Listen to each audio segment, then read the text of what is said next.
अस्सलाम वालेकुम। आप सबको मेरी आवाज़ आ रही है? मुझे चैट में कंफर्म कर दें। और स्क्रीन भी शेयर हो रही होगी।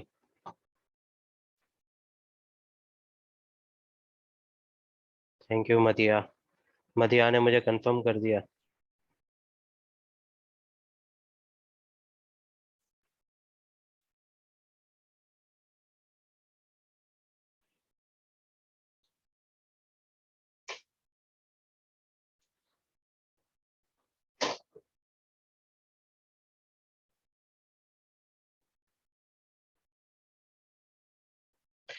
अच्छा, लास्ट क्लास में अब एक चीज़ ये हम पहले जार्गन सीखते हैं कि भाई अब से हम जो है ना टेक्स्ट के जार्गन यूज़ करेंगे।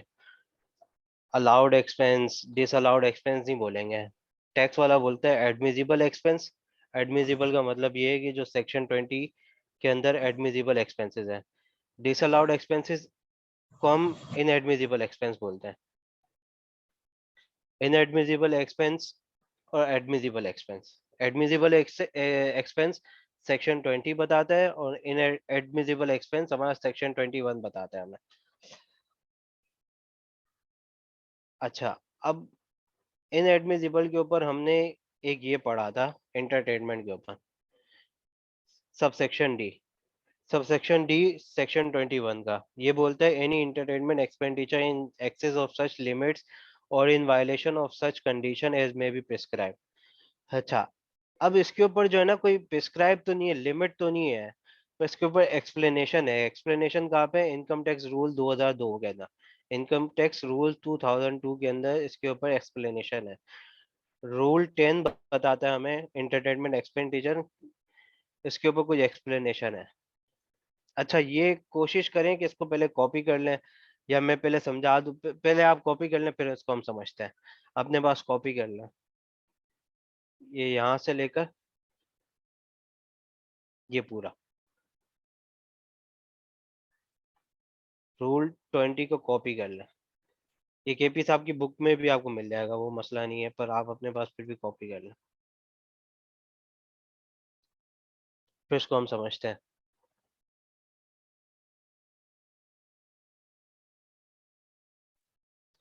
5 मिनट दे रहा हूँ आप लोग को, आप कॉपी कर लें।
कॉपी कर लिया सबने ये रूल 10?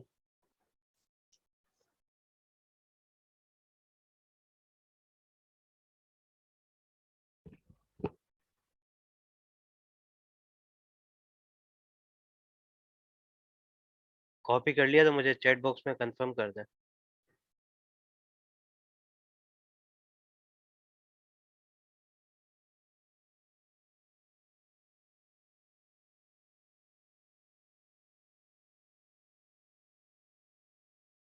जल्दी जल्दी कर लें, जल्दी जल्दी। इतना टाइम क्यों लग रहा है?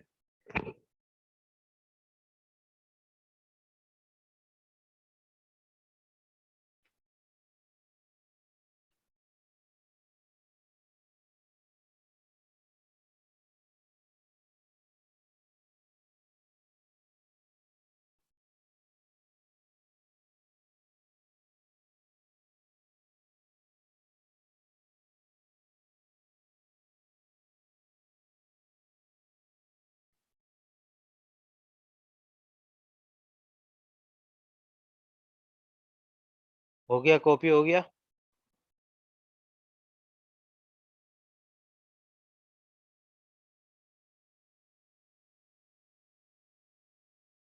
स्क्रीनशॉट ले लेना, फिर क्लास के बाद कॉपी कर लेना।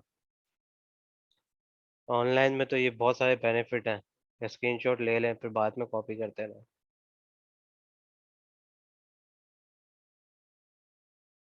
चले, कायनात की तरफ से डन आ गया, अहमद की तरफ से भी आ गया। चले आगे बढ़ते हैं।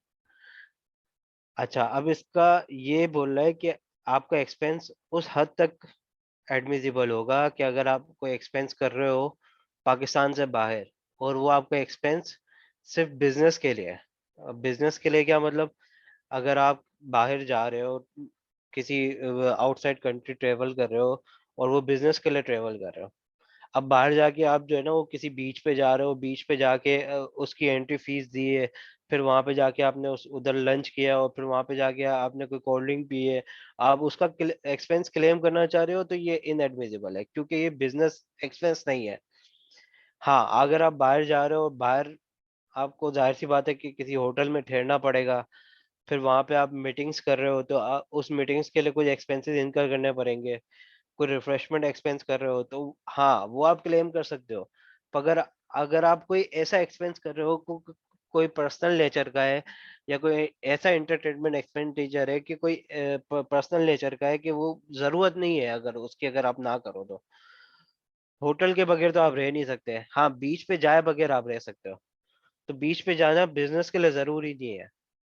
तो अगर कोई बीच का एक्सपेंस है या कोई इस तरीके का एंटरटेनमेंट एक्सपेंडिचर है कि जो आपने पर्सनल नेचर का किया है, तो ऐसा एक्सपेंस आपका इनएडमिसिबल हो जाएगा।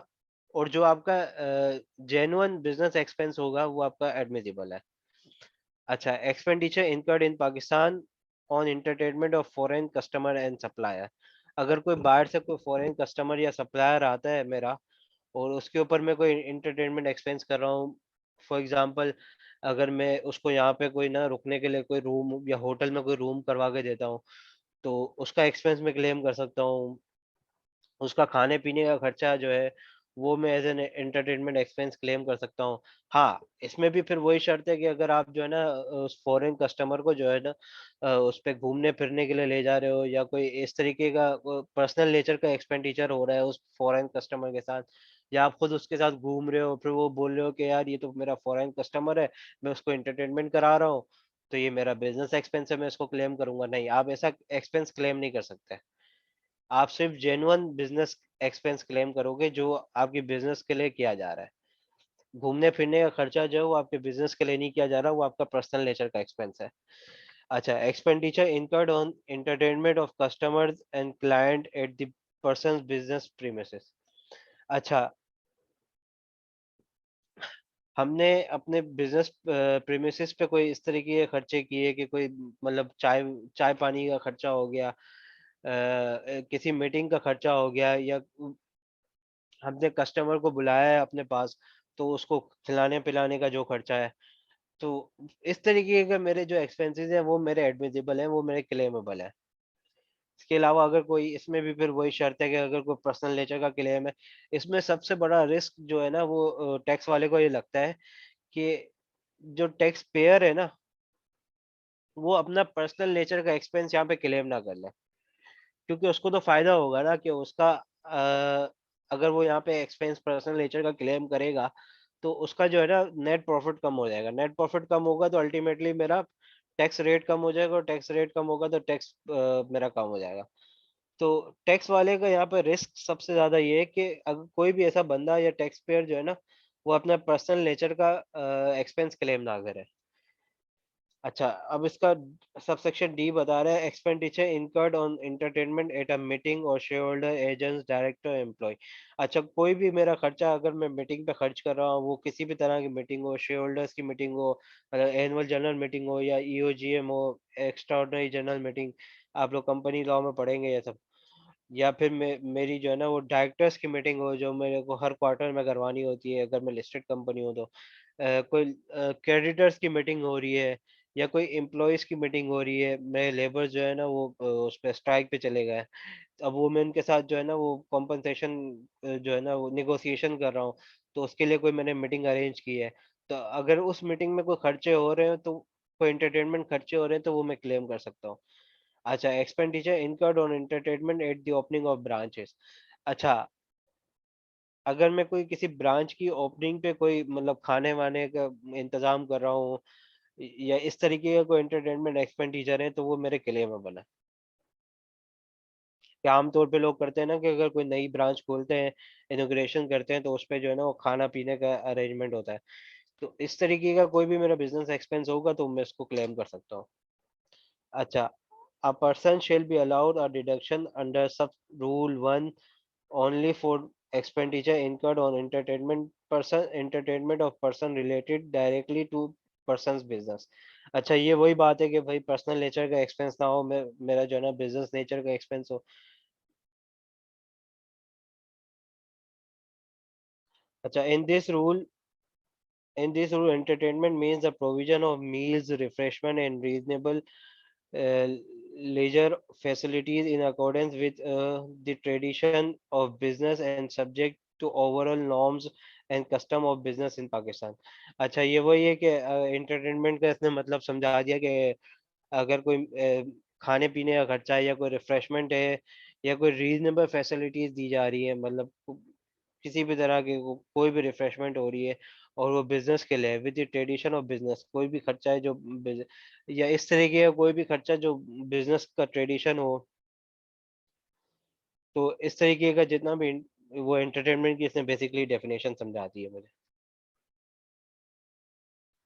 अच्छा, तो अब हमें ये पता लग गया कि भाई अगर मुझे कोई एंटरटेनमेंट के ऊपर कोई खर्चा आ रहा है तो वो सोली एंड होली एंड एक्सक्लूसिवली जो है ना वो सिर्फ और सिर्फ बिजनेस से रिलेटेड होना चाहिए।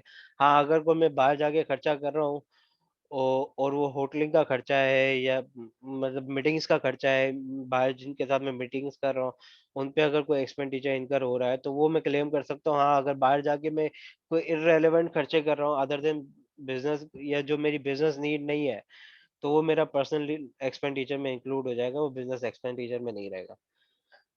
एग्ज़ामिनर इसके ऊपर सवाल पूछता रहा है काफ़ी। अच्छा, अब ज़रा हम इसका मैकेनिज़्म समझते हैं।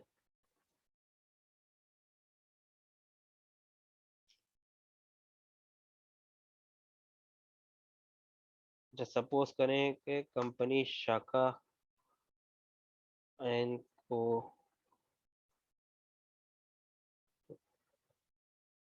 Private limited. अच्छा, एक कंपनी है शाखा एंड को प्राइवेट लिमिटेड। अभी हम पूरा इनकम टैक्स का मैकेनिज़्म समझते हैं कि किस तरीके से मेरा रेवेन्यू निकलता है, किस तरीके से मेरे एक्सपेंस होते हैं। अच्छा, रेवेन्यू है। सपोज़ करें ये 100 मिलियन का है।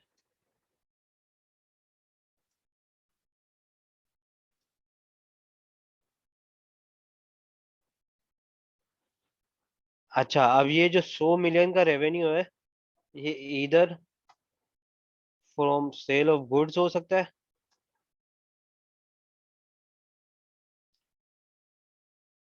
या फ्रॉम सर्विस हो सकता है। अब सेल ऑफ गुड और फ्रॉम सर्विस का क्या मतलब है? अगर दो तरीके के काम हो सकते हैं ना, या तो मैं गुड्स बेचूंगा या सर्विस दूंगा, इसके अलावा तो कोई तीसरा काम हो ही नहीं सकता ना। या तो मैं माल बेचूंगा, माल बेच के इनकम कमाऊंगा, या मैं सर्विस दे के इनकम कमाऊंगा, इनकम को अर्न करूंगा। तो ये दो तरह के मैं काम कर सकता हूँ जिससे मेरा रेवेन्यू अर्न हो सकता है।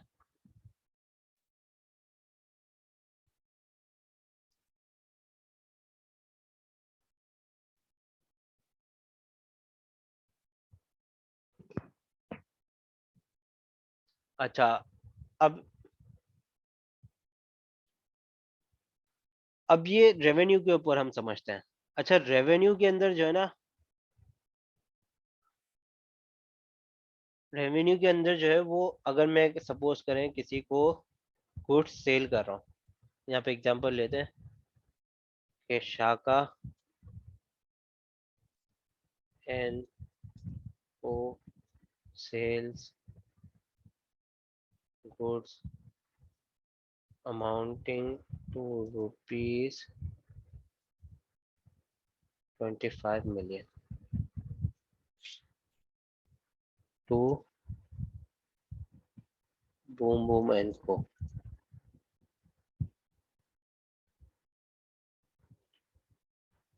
अच्छा, अब ये जो 100 million का मेरा रेवेन्यू है ना, उसके अंदर से एक ट्रांजेक्शन तो ये हुई है कि भाई शाखा इनको sales goods amounting to rupees 25 million to boom boom and co, कि भाई 25 million जो है ना वो मैंने सेल किए बूम बूम एंड को। अब इसका क्या मतलब हुआ? अभी जब 25 million है ना, 25 million के अंदर मेरा सेल टैक्स भी इंक्लूड होगा। सेल टैक्स क्या होता है? सेल टैक्स होता है कि मैं, अब दो तरह के सेल टैक्स है। एक तो है सेल टैक्स ऑन गुड्स, और एक है sale tax on services. Sale tax on goods जो है ना वो एफबीआर लेता है मेरा, जो मैं एफबीआर को पे करता हूँ। अच्छा, सेल टैक्स की जो खूबी है ना, जो कैरेक्टरिस्टिक है, वो ये है कि ये पास ऑन होता रहता है, और इसका जो बर्डन है ना वो एंड कंज्यूमर पे पड़ता है। जिसका मैन्युफैक्चरर ने रिटेल प्राइस रखी, सब फॉर एग्जांपल रिटेल प्राइस रखी किसी भी गुड की 200 रुपए। अब टैक्स वाला बोलता है कि आप जिसको जो सेल करोगे वो 200 पे नहीं करोगे, इसकी जो सेलिंग प्राइस आप रखोगे ना,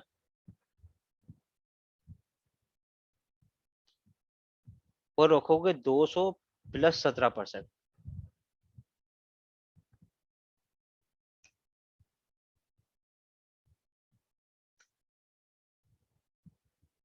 अच्छा, ये 17% क्या है? ये टैक्स है।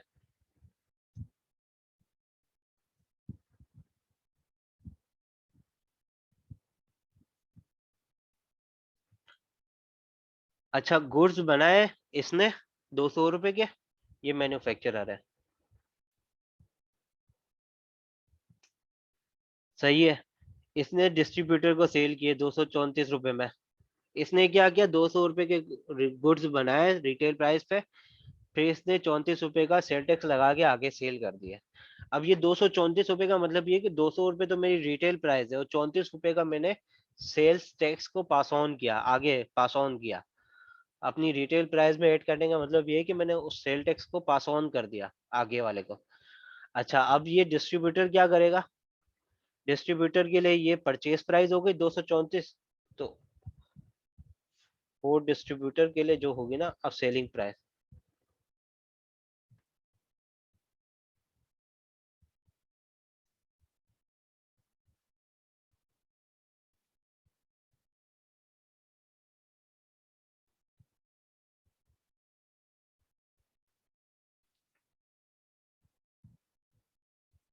वो बोलेगा कि भाई फॉर एग्जांपल मैं 10% का कमीशन रखता हूँ, तो वो बेचेगा 1.1 में। अच्छा, अब इसने भी क्या किया कि अगर इसकी मेरे एक्चुअल परचेज प्राइस देखो ना डिस्ट्रीब्यूटर के लिए, तो वो है 200 रुपए, पर उसने 34 रुपए का टैक्स पास ऑन किया मैन्युफैक्चरर ने, तो 234 रुपए की परचेज प्राइस बन गई।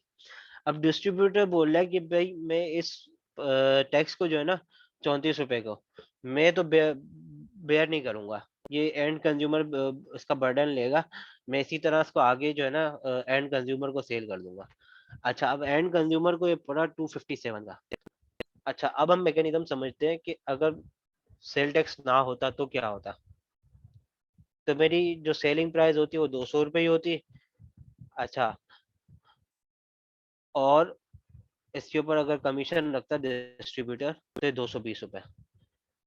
तो मतलब ये है कि ये एंड कंज्यूमर को बेयर करना पड़ा 37.4 रुपए। 37.4 रुपए जो है ना वो एंड कंज्यूमर को बेयर करने पड़े एज सेल्स टैक्स। ये बात समझ आई कि पास ऑन होता रहा एंड कंज्यूमर तक।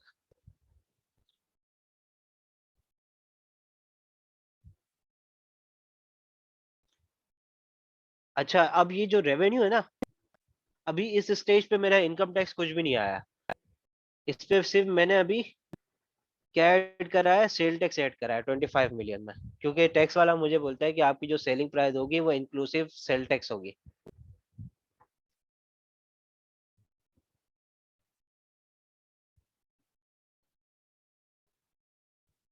यहाँ तक सबको समझ आया? किसी को कोई कंफ्यूजन तो नहीं है?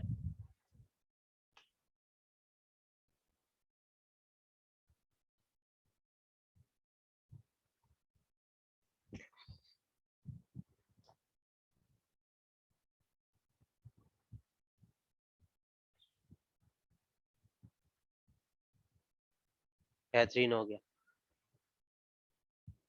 अच्छा, ये सब मैं अब मिटा दूंगा। अच्छा, अब ये है कि भाई मैंने जो शाखा एंड को जो है ना 25 मिलियन की सेल्स की, तो मैंने क्या एंट्री बनाई, अकाउंट रिसीवेबल डेबिट कितने से, 25 मिलियन से, और सेल्स क्रेडिट 25 मिलियन से। ये एंट्री हो गई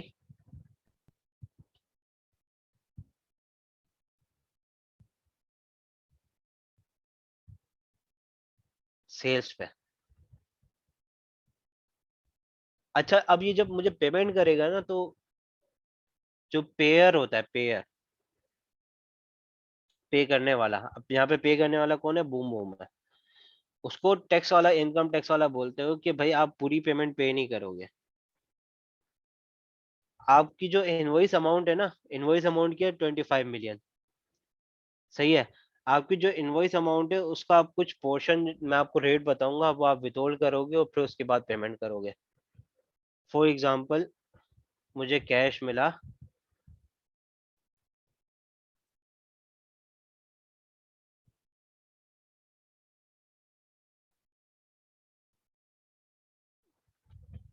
इसने मेरा डिडक्ट कर लिया 20%, तो मुझे कैश मिलेगा 80%। सही है। इसके बाद मैं बोल रहा हूँ कि मेरी जो अकाउंट रिसीवेबल क्रेडिट हुआ है, अकाउंट रिसीवेबल तो पूरे से उड़ जाएगा 25 मिलियन से। अच्छा, अब ये जो 5 मिलियन का डिफरेंस है ना, वो मैं खड़ा कर दूंगा एडवांस इनकम टैक्स। ये एडवांस इनकम टैक्स क्या है? ये वो इनकम टैक्स है जो मेरे ब्याह पे मेरे कस्टमर ने पे कर दिया है। अब ये जो है ना एज एन एक्सपेंस एडमिसिबल नहीं होता। क्योंकि ये तो हमने सेक्शन 21 में पढ़ा ना कि अगर आपने कोई भी इनकम टैक्स पे किया है, या कोई भी आपकी इनकम में से कोई भी जो है ना वो विथ होल्डिंग टैक्स डिडक्ट हुआ है, विथ होल्ड हुआ है, तो आप एज एन एक्सपेंस उसको क्लेम नहीं कर सकते। तो ये इनएडमिसिबल है, क्लेमेबल तो नहीं है। हाँ, ये एडजस्टेबल है कि अगर जब लास्ट में मैं अपनी टैक्स लायबिलिटी निकाल रहा इनकम फ्रॉम बिजनेस से, तो मैं उसको एडजस्ट कर सकता हूँ। मैं बोलता हूँ कि भाई मेरा फॉर एग्जांपल टैक्स बन रहा था, टैक्स लायबिलिटी मेरी बन रही है 50 मिलियन की फॉर एग्जांपल। तो मैं बोलूंगा कि मेरा जो है ना एडवांस के अंदर मेरे कस्टमर ने कुछ विथहोल्डिंग टैक्स भी विथहोल्ड किया हुआ है, तो मैं उसको एडजस्ट करता हूँ विथहोल्डिंग टैक्स। अब वो कितना है, फॉर एग्जाम्पल 5 मिलियन। तो मेरी जो नेट टैक्स लायबिलिटी बनेगी वो 45 मिलियन की बनेगी। मतलब ये है कि मुझे 45 मिलियन पे करना है। विथ होल्डिंग का ये कॉन्सेप्ट है। आई होप अभी आपको पूरा समझ आ गया होगा मैकेनिज्म।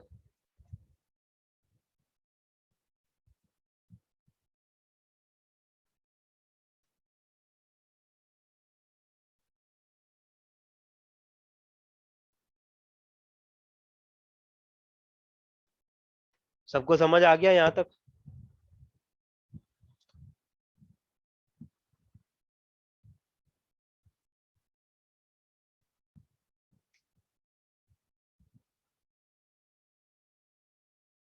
बेहतरीन हो गया।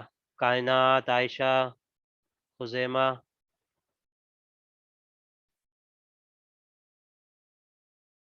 अहमद हसन।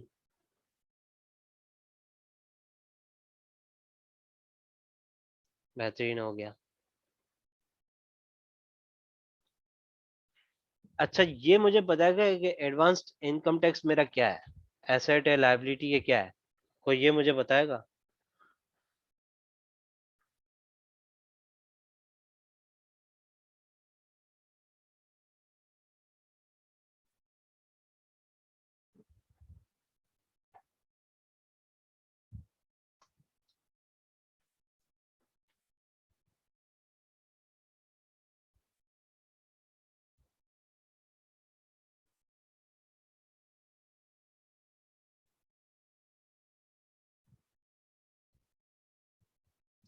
बताएं क्या है ये एडवांस इनकम टैक्स जो है ना, वो समझ तो आ गया ना आपको?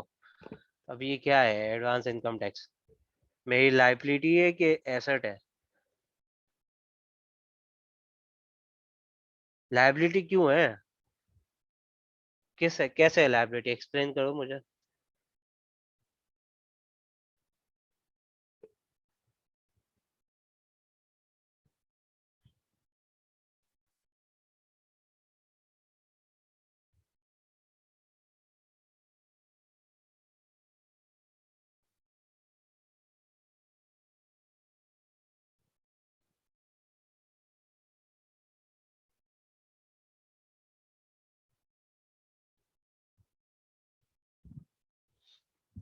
यार ये लायबिलिटी कैसे हो सकती है? इसके ऊपर तो मेरा राइट टू क्लेम है ना, राइट टू एडजस्ट है।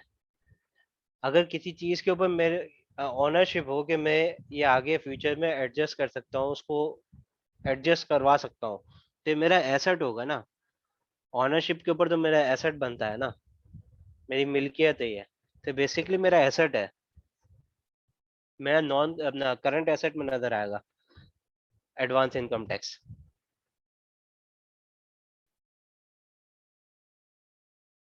लाइबिलिटी क्यों होगी? लाइबिलिटी तो वो होगी ना कि अगर मैं किसी का डिडक्ट कर रहा हूँ, वो मुझे पे करना है, तो वो इनकम टैक्स पेबल के अंदर नजर आ रहा होगा।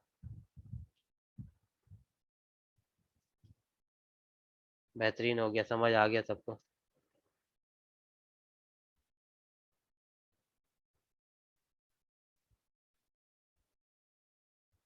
अच्छा, तो अब हमने रेवेन्यू के दो रूप देख लिए। रेवेन्यू के अंदर क्या आ गया है? सेल टैक्स है। अगर वो रेवेन्यू जो है वो मेरा गुड्स से है, तो सेल टैक्स फ्रॉम गुड्स आ रहा होगा। और अगर मेरा रेवेन्यू किससे है? सर्विसेज से है, तो सर जी मेरा जो है वो अपना उस पर सर्विस टैक्स आ रहा होगा। सर्विस टैक्स जो है ना वो प्रोविंस के ऊपर है, जैसे सिंध के अंदर एसआरबी है, पंजाब के अंदर पीआरए है, पंजाब रेवेन्यू अथॉरिटी। फिर इसी तरह बलूचिस्तान में बीआरए है, बलूचिस्तान रेवेन्यू अथॉरिटी। तो इस तरह हर प्रोविंस के अपने अपने बोर्ड है। अच्छा, ये सब है, सब बोर्ड है। मेन बोर्ड मेरा हमेशा एफबीआर है, जो मेरा पेरेंट बोर्ड है। फिर उसके अंदर उसके सब बोर्ड है। ये प्रोविंशियल गवर्नमेंट जो है ना वो रन कर रही होती है। तो 18 अमेंडमेंट के बाद जो है ना, सर्विसेज के ऊपर जितना भी सेल टैक्स है वो कौन कलेक्ट करता है? वो कलेक्ट करते हैं प्रोविंस वाले, 18 अमेंडमेंट के बाद। तो उसके फिर अपने रेट्स हैं, मतलब सिंध के अंदर जैसे सर्विसेज के ऊपर 8% लगता है। तो अगर मैं कोई सर्विस की इनवॉइस कर रहा हूँ, इनवॉइस करने से क्या मतलब, कि अगर मैंने कोई कोटेशन दी कि मैं इस सर्विस के सर्विस फी लूंगा फॉर एग्जांपल, कितनी लूंगा, 80 मिलियन। तो फिर उसके ऊपर मैं क्या करूंगा, सेल्स टैक्स लगाऊंगा, सेल्स टैक्स ऑन सर्विसेज। इसका 1.08, 8% का सेल टैक्स लगाया। अब जो इनवॉइस अमाउंट बनेगी ना, जो मैं इनवॉइस करूंगा, वो मैं इनवॉइस जो है ना, बेसिकली इतने की करूंगा।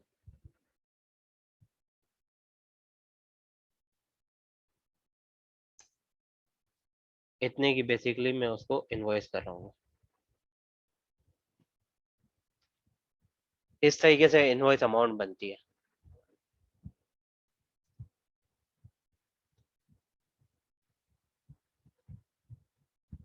अब इसकी एंट्री क्या पास होती है, इसकी एंट्री पास होती है, मैं बोलता हूँ अकाउंट रिसीवेबल कितने से डेबिट हो गया, 86.4 से। सही है। सेल्स कितने से क्रेडिट होगी, सेल्स क्रेडिट होगी मेरी 80 रुपीज से। और मेरा जो सेल्स टैक्स पेएबल है, वो इन दोनों का डिफरेंस 6.4 का। ये बेसिकली मेरी एंट्री बनती है।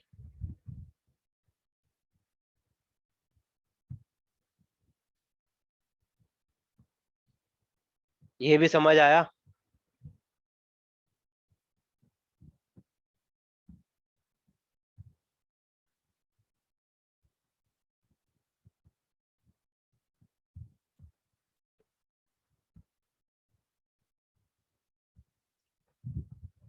ये वाला जो कॉन्सेप्ट है ये समझ आया, किसी को कोई मसला है इसमें?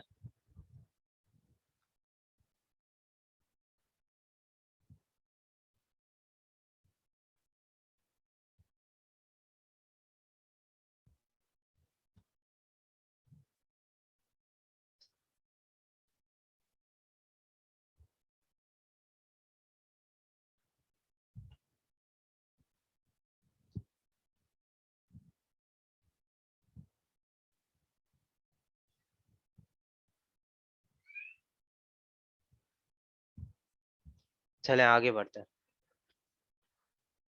अच्छा, अब इसके बाद आ जाए cost of sales.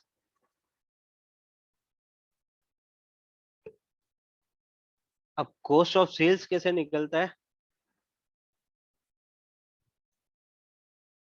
Cost of sales, cost of sales कैसे निकलता है, कॉस्ट ऑफ सेल्स निकलता है ओपनिंग रॉ मटेरियल। सही है। फिर इसके बाद परचेजेस आ गया, परचेजेस किसकी, रॉ मटेरियल की परचेजेस, अगर ये मैन्युफैक्चरिंग कंपनी है। ठीक है। फिर इसके बाद आ जाएगा क्लोजिंग रॉ मटेरियल। यहाँ पे साथ साथ अमाउंट भी लिखते रहते हैं। सपोज करते हैं भाई कि 60 मिलियन का मेरा ओपनिंग रॉ मटेरियल था, ड्यूरिंग ईयर जो मैंने परचेज की वो 20 मिलियन की, और मेरा 40 मिलियन का रॉ मटेरियल क्लोजिंग में पड़ा हुआ है।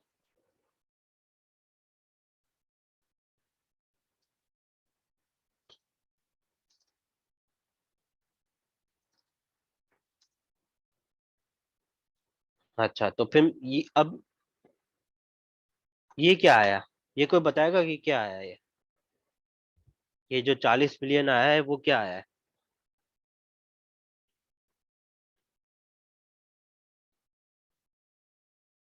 कॉस्टिंग तो सब पढ़ रहे होंगे ना, कौन कौन कॉस्टिंग ले रहा है?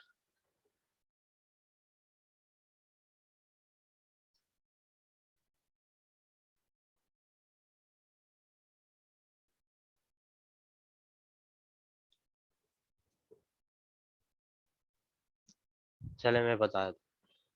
तो फिर ये आएगा मेरा रॉ मटेरियल कंज्यूम्ड।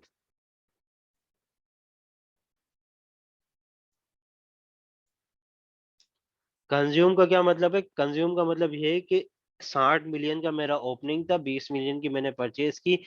अच्छा, 40 मिलियन का अभी भी मेरी क्लोजिंग इन्वेंट्री में पड़ा हुआ है, किसकी, रॉ मटेरियल की इन्वेंट्री में पड़ा हुआ है।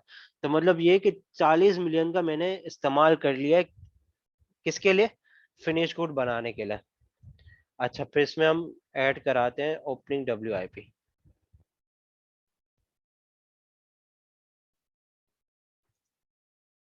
WIP क्या, work in process. For example इसमें हमने ओपनिंग WIP ऐड कराया।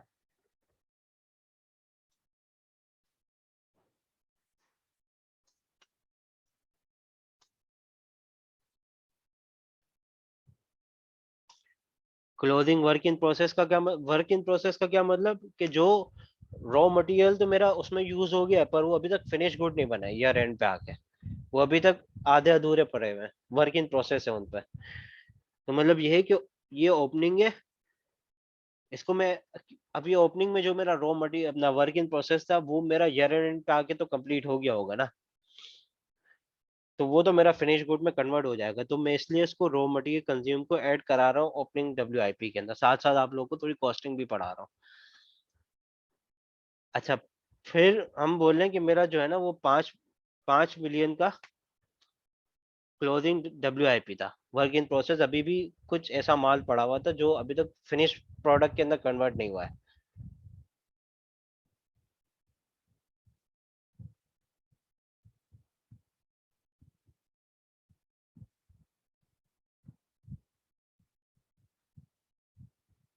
तो ये मेरा आ गया finish goods manufactured.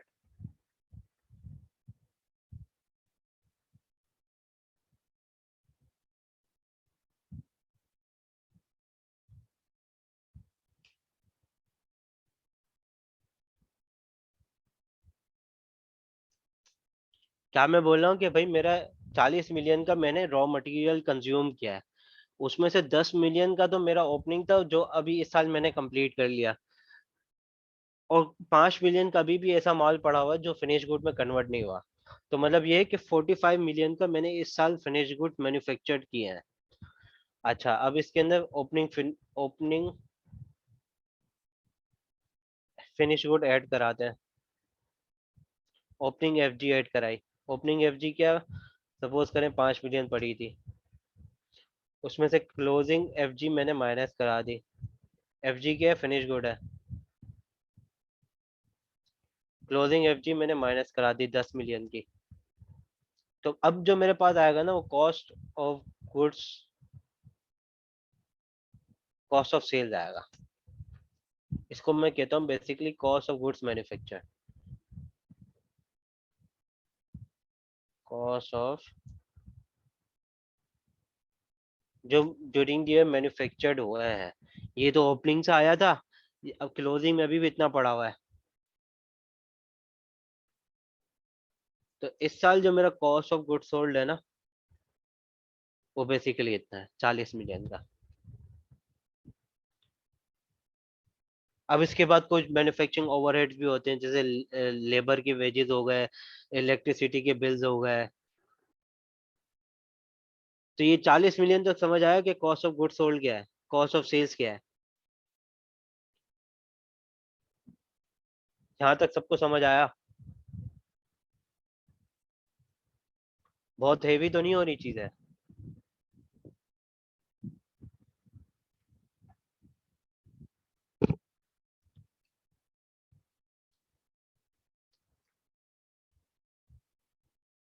Ahmad, Ayesha, खुदैमा, समझ आ रहा है यहाँ तक? बेहतरीन हो गया।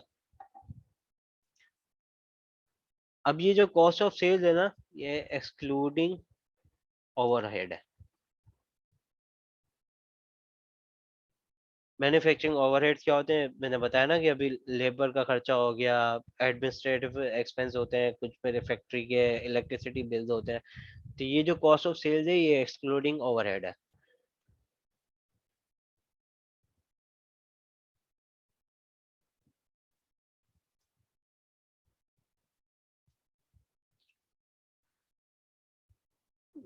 अब ये मेरा क्या आ गया, gross profit.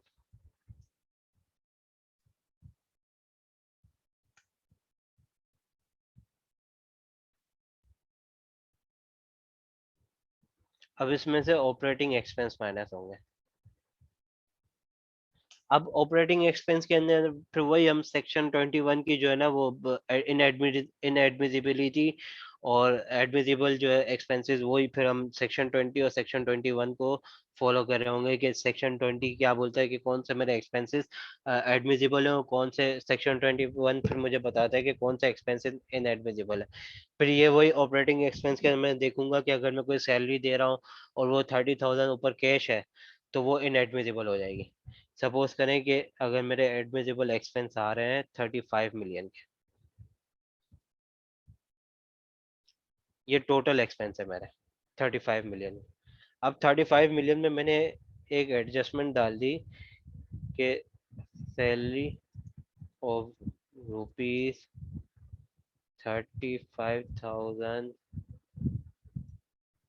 Per month paid in cash. अब ये इनएडमिजिबल हो जाएगा मुझे पता है।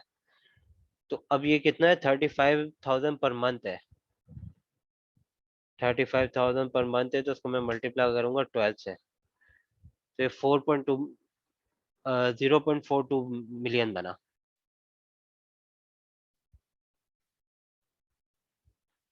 उसको साथ साथ डिवाइड भी करा देते हैं मिलियंस में।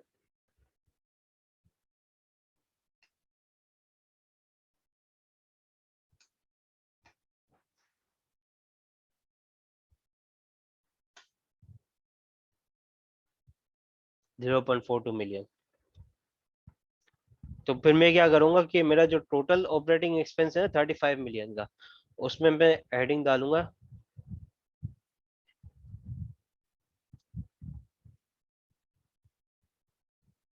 इनएडमिजिबल एक्सपेंस। वो कितना है, 0.42 मिलियन। इसको मैं ऐड करा दूंगा वापस।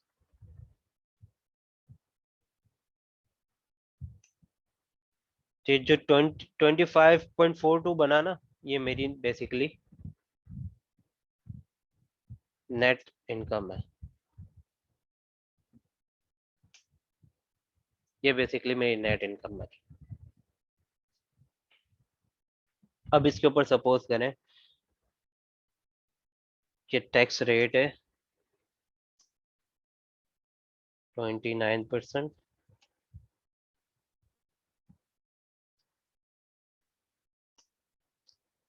तो ये बेसिकली मेरी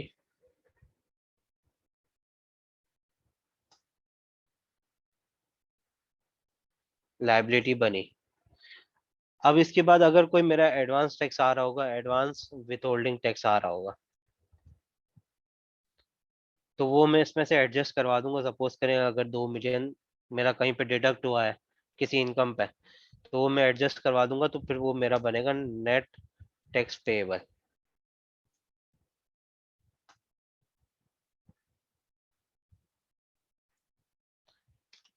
ये मेरा नेट टैक्स पेएबल बनेगा। तो ये पूरा मैकेनिज्म चलता है मेरा इनकम फ्रॉम बिजनेस का।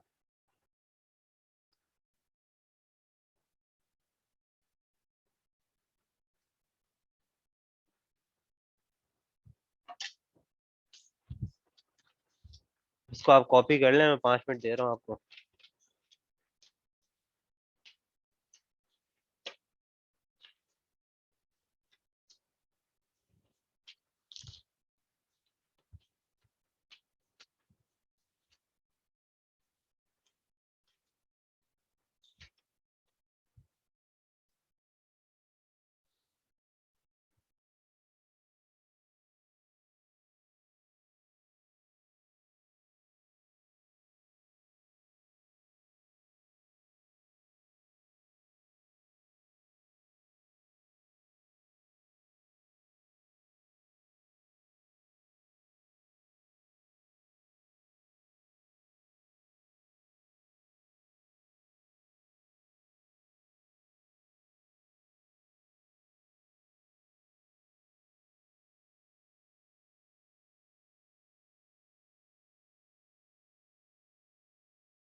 सबने कॉपी कर लिया तो फिर आगे पढ़े।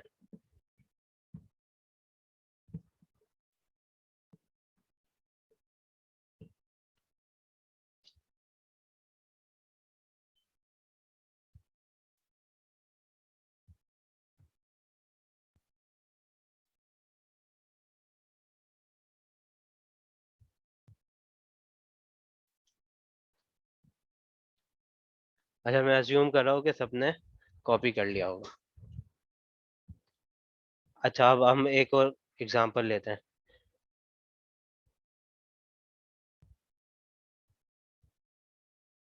शाह एंड को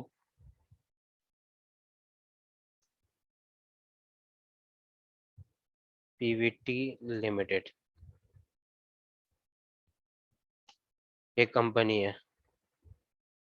who owns a building of 2 story. तो क्या मतलब कि शाह एंड को प्राइवेट लिमिटेड एक कंपनी है जो एक बिल्डिंग ऑन करती है। 2 स्टोरी, 2 स्टोरी का मतलब ये है कि 2 फ्लोर की बिल्डिंग है, 2 माले की बिल्डिंग है, 2 फ्लोर्स की बिल्डिंग है, वो ऑन करती है। अच्छा, वो क्या करती है कि फर्स्ट स्टोरी जो है ना, फर्स्ट स्टोरी और ग्राउंड पे वो अपना मैन्युफैक्चरिंग प्लांट चलाती है। फर्स्ट फ्लोर पे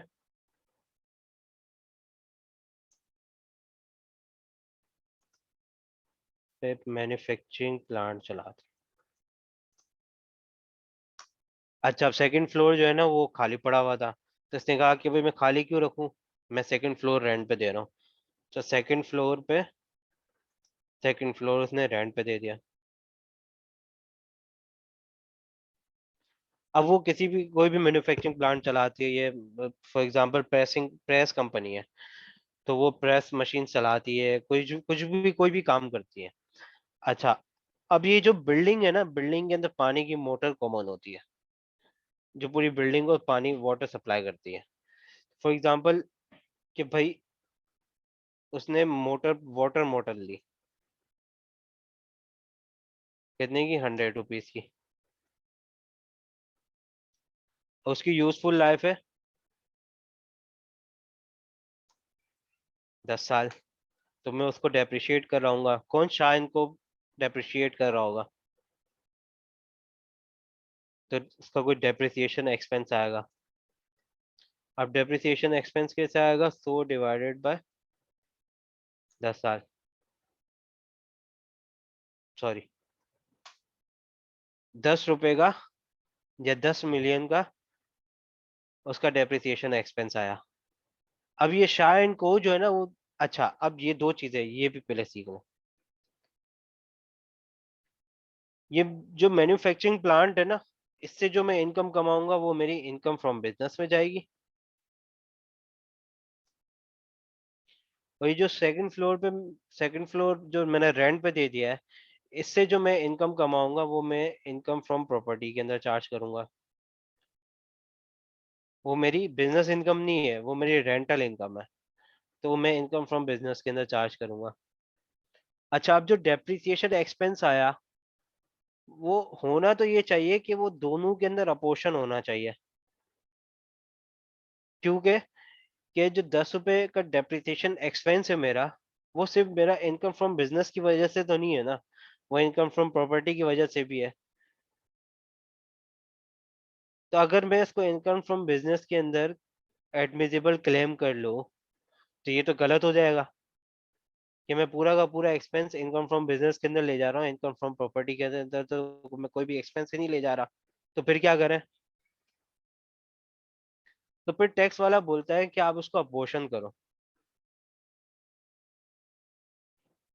अपोर्शन करो। अब अपोर्शनमेंट किसे होगी, अपोर्शनमेंट होगी फॉर एग्जांपल कि मेरा इनकम फ्रॉम बिजनेस से जो मेरा रेवेन्यू था वो 100 रुपये था, और जो मेरी रेंटल इनकम थी मेरी 20 रुपये। तो मेरी टोटल इनकम कितनी बन गई, 120 रुपये। तो अब ये अपॉर्शनमेंट का कॉन्सेप्ट ये है कि आपकी जो इनकम है एक क्लास की, उसको डिवाइड करो टोटल से, तो मेरे पास क्या परसेंटेज आ जाएगी? परसेंटेज का मतलब ये है कि मैं 83%। 2 मिनट।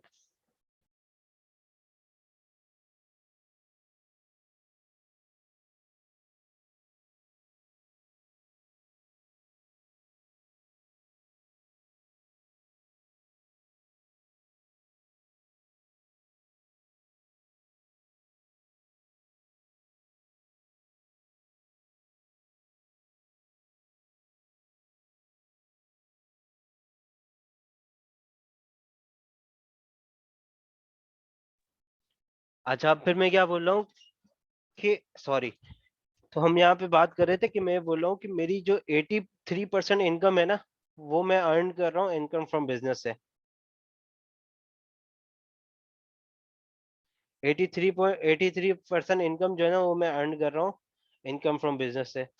तो जो मेरा एक्सपेंस है, कॉमन एक्सपेंस, इसको हम कहते हैं कॉमन एक्सपेंस, उसको मैं अपोर्शन भी जो है ना, वो इतना ही करूंगा।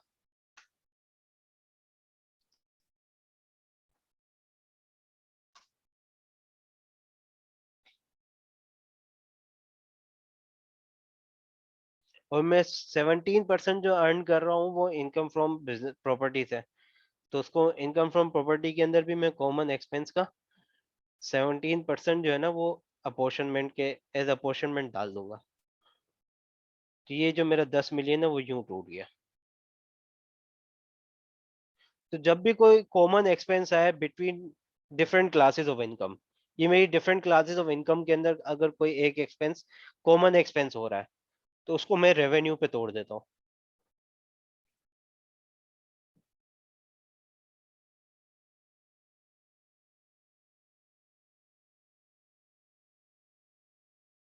अच्छा, मैं हमेशा ग्रॉस रेवेन्यू पे, मतलब जो ग्रॉस इनकम होती है मैं उस पर अपोर्शन करता हूँ। कभी भी नेट इनकम पे अपोर्शन नहीं करता। नेट इनकम का क्या मतलब? Revenue minus expenses. जो मेरा रेवेन्यू है ना, वो ये मेरी ग्रॉस इनकम है। ये मेरी ग्रॉस इनकम है। ये मेरी ग्रॉस इनकम है क्योंकि रेवेन्यू है, इसमें से कोई एक्सपेंसेस माइनस नहीं हुए हुए। तो ये अपोर्शनमेंट समझ आया कि कॉमन, अगर कॉमन एक्सपेंसेस हो तो उसको किस तरीके से अपोर्शनमेंट करेंगे।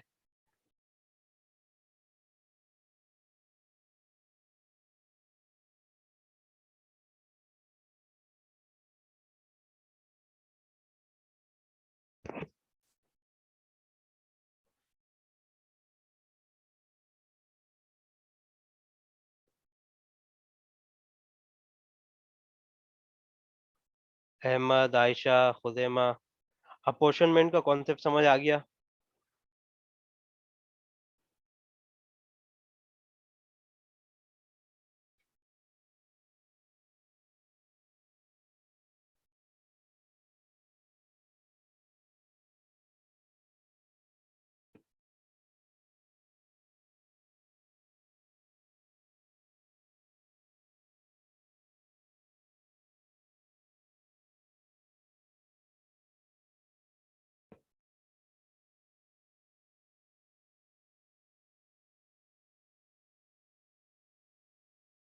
बेहतरीन।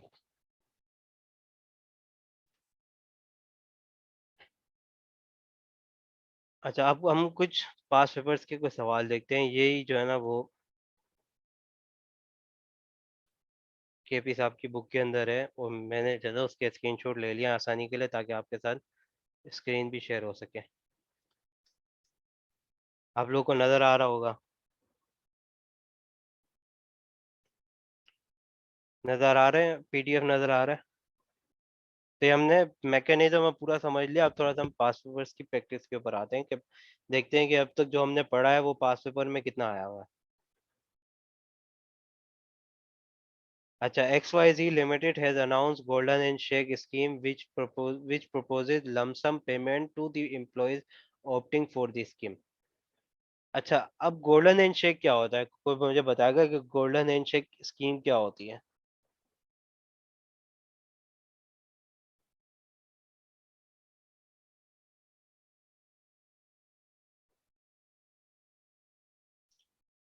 किसी को कोई आइडिया है गोल्डन हैंडशेक स्कीम क्या होती है?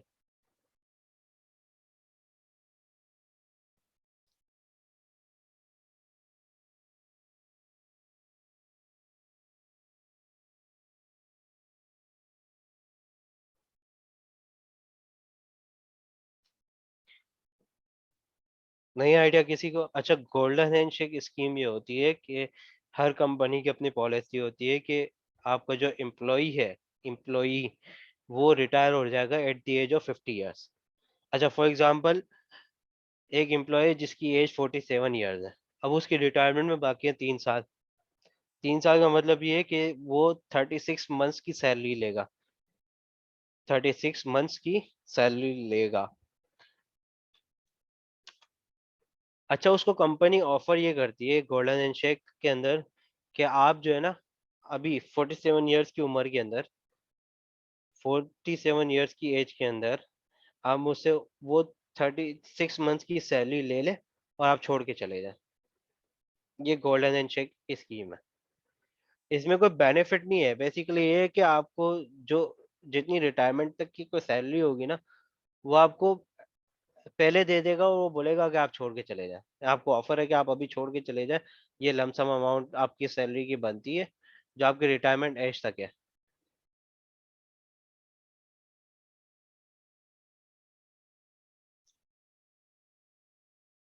हाँ, वो अब कंपनी के ऊपर है कि आफ्टर रिटायरमेंट बेनिफिट वो ऐड करता है या नहीं करता। तो वो जो भी कंपनी की पॉलिसी बनती है, बेसिकली इसका जो मेन चंक होता है ना, वो मेन चंक यही है कि आपकी जो रिमेनिंग सर्विसेज बाकी हैं, उन रिमेनिंग मंथ्स ऑफ सर्विसेज का आप एग्रीगेट करते हो और उसको आप एक लमसम अमाउंट की ऑफर कर देते हो कि ये लमसम अमाउंट आपका बन रहा है, हम आपको ऑफर कर रहे हैं, आप ये अभी लें और चले जाएं छोड़ के। अच्छा, अब ये एम्प्लॉय पर्सपेक्टिव से अगर देखें ना, तो ये उसकी सैलरी का पार्ट है एम्प्लॉय पर्सपेक्टिव से। एम्प्लॉयर के लिए देखें तो वो ये एक्सपेंस है गोल्डन हैंडशेक एम्प्लॉयर के लिए, जो ये ऑफर दे रहा है। एम्प्लॉयर के पर्सपेक्टिव से अगर मैं देखूं तो ये एक्सपेंस है, ये एडमिजिबल होना चाहिए।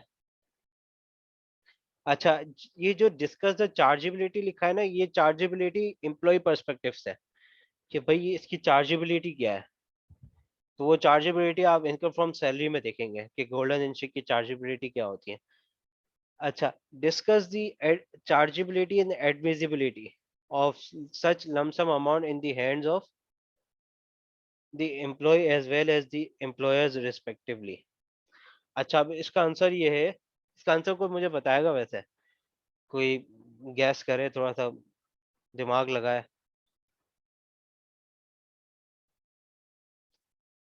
बाकी तो सब बताइए, उनके इंटरनेट का इशू आया हुआ है।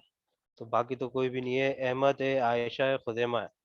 तो आप लोग तीनों में से कोई गैस करें कि क्या इसकी एडमिसिबिलिटी क्या होगी।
कोई गैस नहीं कर रहा आप तीनों में से?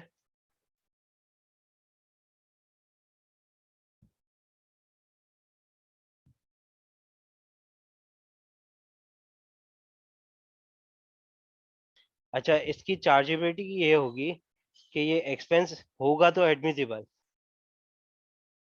पर उस पे दो कंडीशंस हैं। दो कंडीशंस क्या?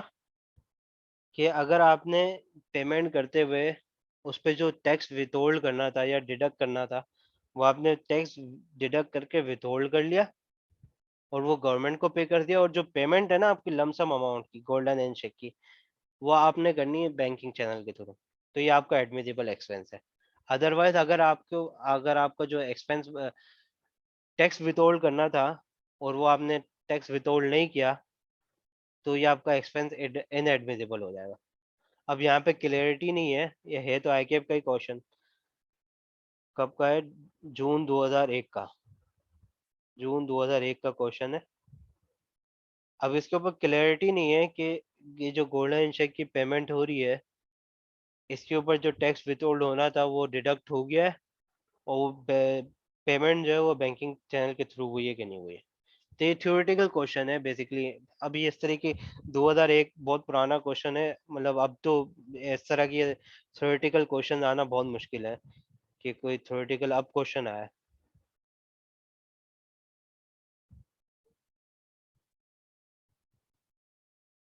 अच्छा, अब इसके नीचे वाला क्वेश्चन भी हम देख लेते हैं।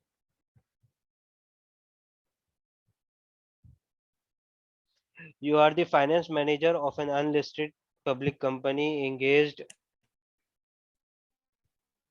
जी आयशा, कुछ पूछ रही हैं आप?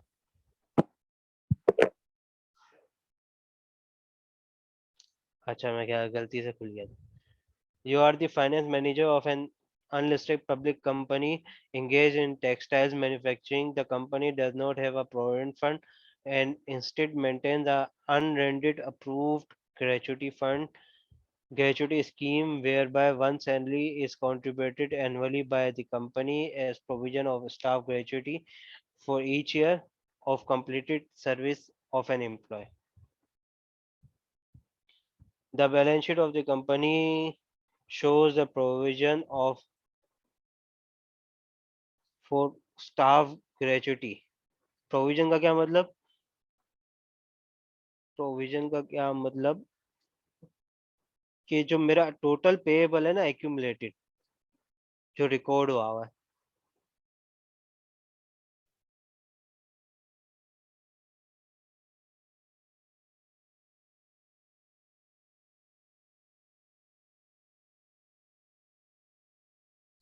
जो रिकॉर्ड किया है मैंने अब तक, वो 25 मिलियन का एक्यूमुलेट प्रोविजन मेरा जो है ना वो रिकॉर्ड हो गया है, जो मेरी बैलेंस शीट पे लायबिलिटी की साइड पे नजर आ रहा होगा।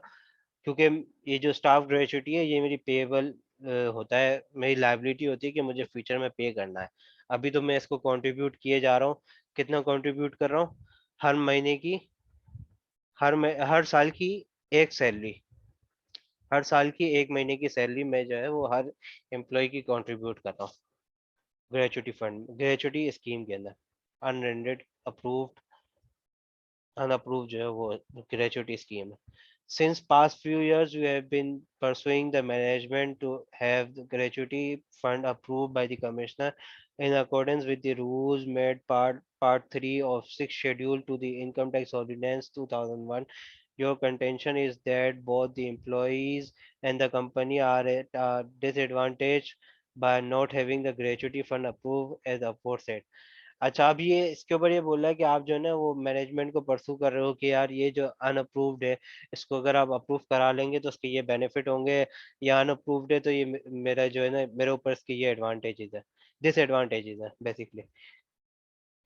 The chief executive of the company has asked you to prepare a paper which should explain separately and precisely the tax benefit that will accrue to the employees and the company if the desired fund is established। अगर अब chief executive ने जो है ना वो आपको बोल दिया, आपको ना मैनेजर फाइनेंस, तो मैं चीफ एग्जीक्यूटिव ने मैनेजर फाइनेंस को बोल दिया है कि जो है ना वो आप मुझे एक पेपर पे जो है ना वो पूरी इसकी डिटेल्स बना के दो, और प्रिसाइज डिटेल होनी चाहिए कि भाई किसके ऊपर क्या टैक्स बेनिफिट है अगर मैं इसको अप्रूव करा लेता हूँ कमीशन से। The paper is to be presented in the forthcoming meeting of the BOD, board of directors meeting के अंदर प्रेजेंट किया जाएगा। अब एग्जामिनर ये बोला है please prepare the position paper for presentation of the BOD. अब इसके ऊपर आप लोग ले 5 मिनट तो थोड़ी ड्राफ्टिंग मुझे करके बताएं कि इसकी क्या ड्राफ्टिंग होगी इस पूरे सवाल के ऊपर, थोड़ी सी मुझे ड्राफ्टिंग करके दिखा। अच्छा, अब इसके अंदर भी दो साइड हैं, एक एम्प्लॉय का साइड है, वो मतलब चीफ एग्जीक्यूटिव ने मुझसे दोनों साइड पूछे है ना कि भाई आप मुझे बताओ कि टैक्स बेनिफिट क्या होंगे एम्प्लॉय के लिए और कंपनी के लिए। कंपनी को है ना, एम्प्लॉयर है, तो आप दोनों को छोड़ दें, एम्प्लॉय को छोड़ देना, आप सिर्फ कंपनी के लिए बताओ कि कंपनी के लिए क्या फायदा होगा।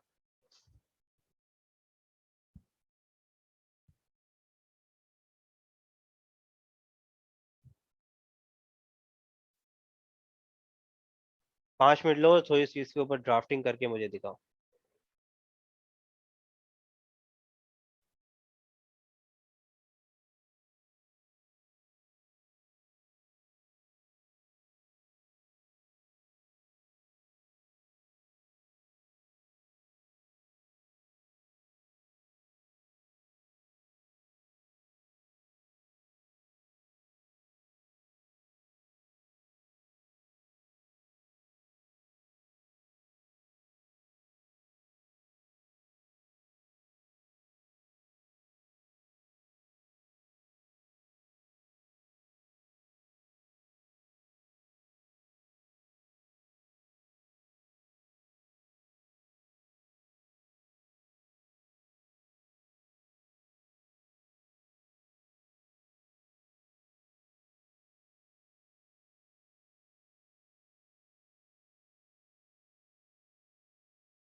किसी ने ट्राई की ड्राफ्टिंग? और किसी ने अभी तक भेजी नहीं, मतलब ट्राई तो करें एटलीस्ट, कुछ तो लिखें। कोई मसला नहीं है, गलत भी होगा तो क्या हो गया, सीखने ही तो आए हैं हम।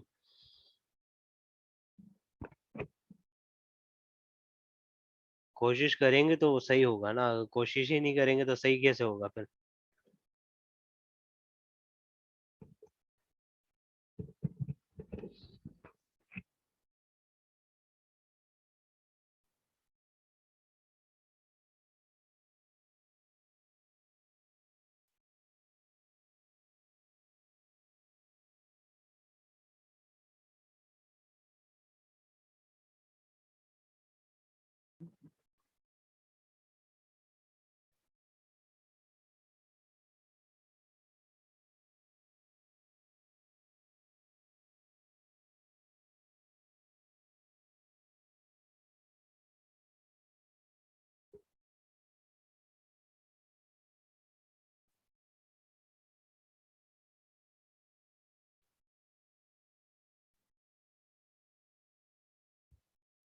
अजान हो रही है, अजान के बाद फिर बात करते हैं।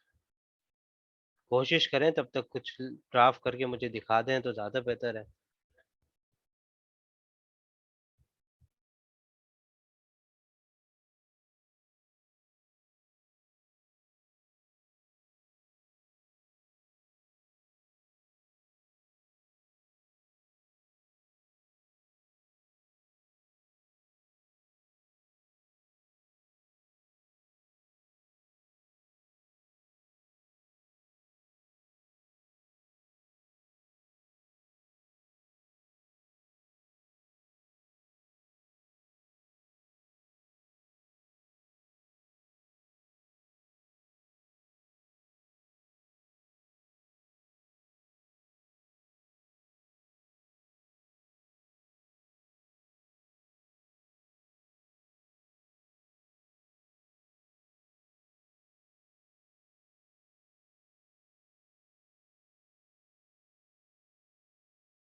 अच्छा, आप लोग देख लें कि इसका जो वर्डिंग्स हैं वो यूं लिखी जाएंगी कि presently under the unapproved scheme the company is in not in the position to claim gratuity expense as admissible expense in case of approval of scheme the company would be able approval of scheme का क्या मतलब, आप commissioner से scheme जो है वो approve करवा लेंगे, the company would be able to claim the entire amount of expense on payment, क्योंकि अगर अभी आप उसको कंट्रीब्यूट कर रहे हैं और उसका प्रोविजन बना रहे हैं, आप क्या करते होंगे कि आप उसका प्रोविजन बना रहे हो, कैश को मतलब अपना कैश तो आप दे नहीं रहे,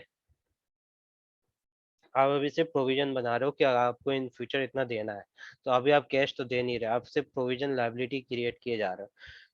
तो वो आपको मैं पहले ही बताया था कि जो है ना टैक्स जो है ना वो कैश बेसिस पे चलता है, अप्रूवल बेसिस पे नहीं चलता। तो जब इसकी पेमेंट होगी तो ये एज एन एक्सपेंस क्लेम हो सकता है, अगर ये अप्रूवल पे गया।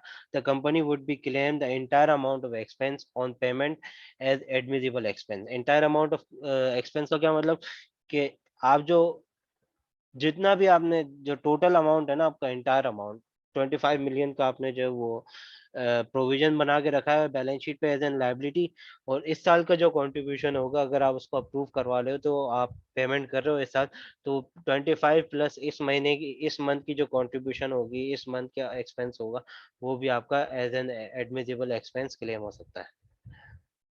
तो ये इस तरीके की थोड़ी सी ड्राफ्टिंग करनी होती है, कोशिश क्या करें थोड़ा सा ड्राफ्टिंग करें, टेक्स्ट के अंदर ड्राफ्टिंग का इशू होता है क्योंकि आपको इसके जार्गन्स की आदत नहीं होती, इसकी टर्मिनोलॉजीज यूज करने की आदत नहीं होती, तो ये जार्गन्स टर्मिनोलॉजीज यूज करने की आदत डालनी पड़ेगी, तो मसला हल होगा, वरना जो है ना अगर थ्योरेटिकल क्वेश्चन आ गया कोई इस तरीके का तो फिर क्या करेंगे। तो कोशिश करें ड्राफ्टिंग की, भले कोई गलती हो तो सही कर लेंगे मिल के, तो कोशिश क्या करें ड्राफ्टिंग की। अब आज इंशाल्लाह इधर तक क्लास रखते हैं, फिर इंशाल्लाह हमारी नेक्स्ट क्लास जो है वो as per time schedule, as per जो है वो टाइम टेबल होगी, जो हमारा शेड्यूल है वेडनेसडे को 12:30 PM पे। इंशाल्लाह नेक्स्ट क्लास में मिलते हैं। तो कोई क्वेश्चन है आप लोगों का तो पूछ ले मुझसे।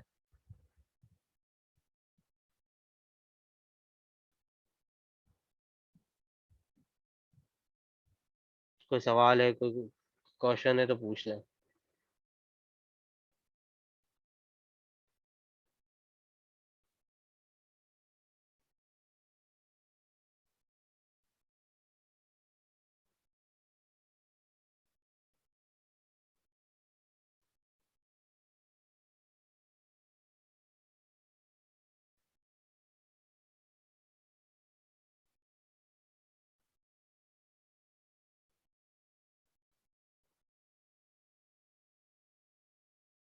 नहीं है किसी का सवाल, इजाज़त है फिर हमें, दुआओं में याद रखिएगा। अल्लाह हाफिज़।